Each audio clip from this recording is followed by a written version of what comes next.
ઠાસરા તાલુકાના આગરવા ગામે વાલ્મીકી સમાજે નોંધાયો વિરોધ. આગરવા ગામે આવેલા વાલ્મીકી સમાજના સ્મશાનમાં જઈ રહેલા શેડના બાંધકામને લઈને વાલ્મીકી સમાજના લોકો દ્વારા આગરવા પંચાયતે કરવામાં આવ્યો વિરોધ.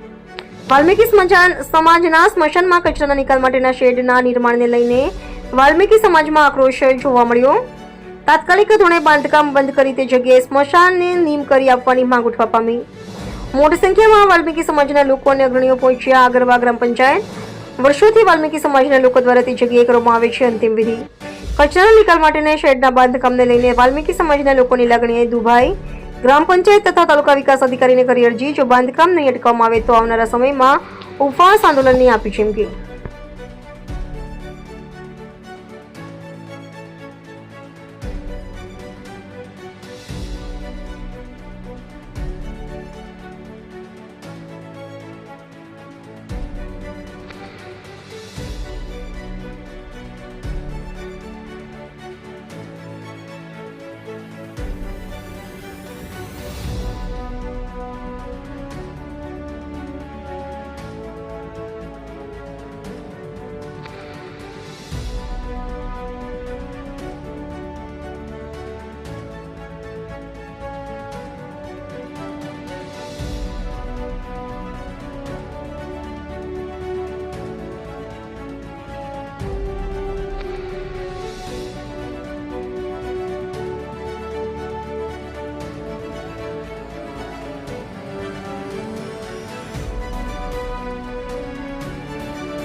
આપનો પરિચય? મકવાણા મહેન્દ્રભાઈ પોંજાભાઈ, ગામ આગરવા, ગ્રામ પંચાયત સભ્ય.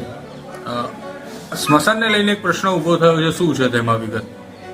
એ અનુસૂચિત જાતિના વાલ્મીકી સમાજના માણસો છે અને હું પણ રોહિત છું. હું પણ એ સમાજના અગ્રણીય કાર્યકર ને એ વોર્ડનો ગ્રામ પંચાયત સભ્ય છું.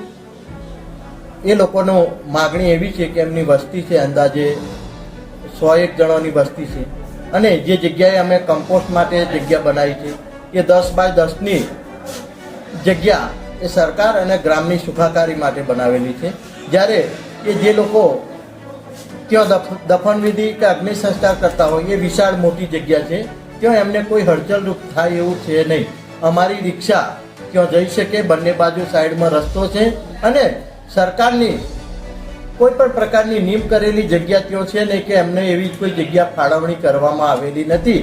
એમણે આગળવા ગ્રામ પંચાયતમાં અરજી આપેલી છે તો અમે તેમને જણાવ્યું છે કે ભાઈ તમે આ જગ્યા પર કાયદેસરની અરજી કરીને જગ્યા માગો અને અમે ગ્રામ પંચાયતમાં ઠરાવ કરીને કાયદેસર કલેક્ટર સાહેબની મંજૂરી માટે અમે મોકલી આપીશું અને મંજૂરી આપશે અને જેટલી જગ્યા તમને ફાળવશે એટલી જગ્યાનો ઉપયોગ કરજો. અત્યારે તમે જે રીતે ઉપયોગ કરો છો એનું અમને કોઈ પણ પ્રકારનો હોદ્દા હરકત છે નહીં. મારું નામ જીતુ બારિયા, સમસ્ત વાલ્મીકી સમાજ ગુજરાતના પ્રદેશ પ્રમુખ. આજ રોજ આગરવા ગામ છે ત્યાં વાલ્મીકી સમાજનું સ્મશાન આવેલું છે.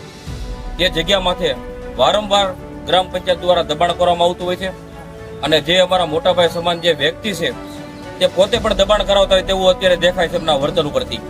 તો ખાસ કરીને જે વાલ્મીકી સમાજનું સ્મશાન છે એક જ નિયમ નથી, પણ જે અન્ય સ્મશાનો છે તે નિયમ કરેલા નથી. તો માત્ર ને માત્ર જે વાલ્મીકી સમાજનું સ્મશાન છે ત્યાં કચરાની માટે રાખેલું છે, તો એવી અનેક બાબતોથી એ દબાયેલું છે કે જે અમારો સમાજ છે વર્ષોથી ગંદકી સાથે જોડાયેલો હોય, પણ જ્યારે એનું મરણ થાય ત્યારે પણ તે સ્મશાનમાં ગંદકી કરવામાં આવે છે. આવી નીતિ આ ગ્રામ પંચાયતની છે, તેના સભ્યોની છે.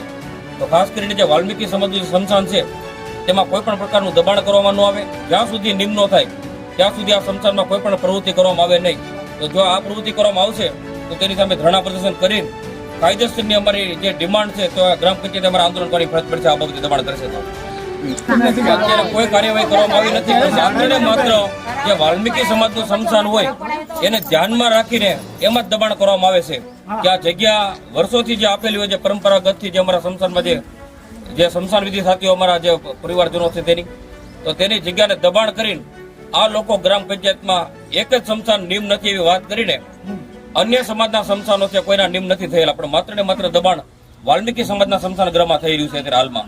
છે કે જે અમારું સ્મશાન છે તેની માટે દરખાસ્ત કરવામાં આવે અને તાત્કાલિક 1 મહિનાની અંદર તેને નિયમ કરીને જે કાંઈ બાંધકામ કરેલું હોય તેને બંધ કરીને તેને ફરતી જે ધારાસભ્યની ગ્રાન્ટ આવે છે તેમાંથી અમારું સ્મશાન ગૃહનું નિર્માણ થાય તે બાબતે અમે અપેક્ષા રાખવી છે એના ધારાસભ્ય પર.